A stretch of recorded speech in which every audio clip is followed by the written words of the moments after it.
I tend to be rather pessimistic in view of some of the challenges that continue to rear their rather unpleasant heads from time to time.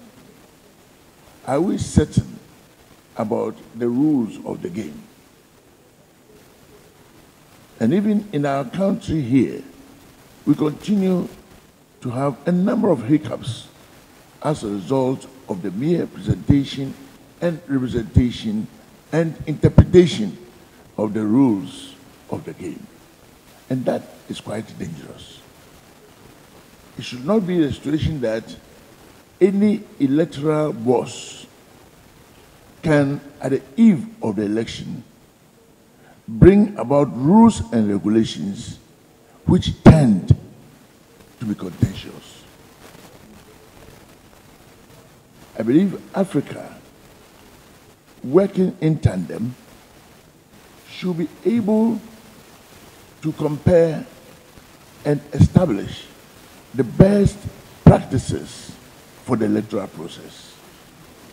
And we can so establish these processes that any person, anywhere, who tries to go contrary to the established norm will quickly be condemned by the rest of Africa, because this you just cannot do.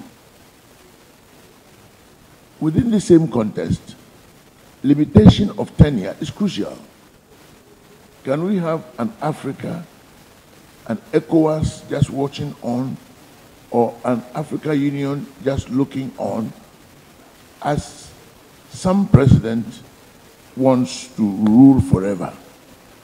And we see the hand of manipulation in such a process.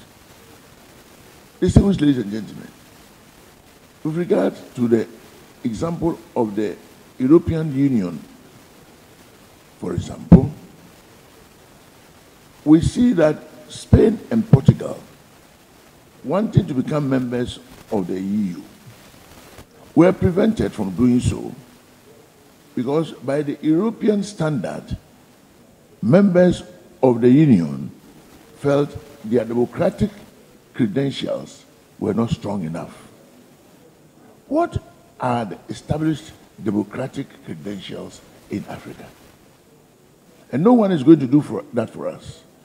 And until we establish these principles, the pillars of good governance as we see it, by way of the best practices and our own development in that regard, that anybody can do his own thing. This, I believe, will help us to consolidate democracy and good governance in Africa.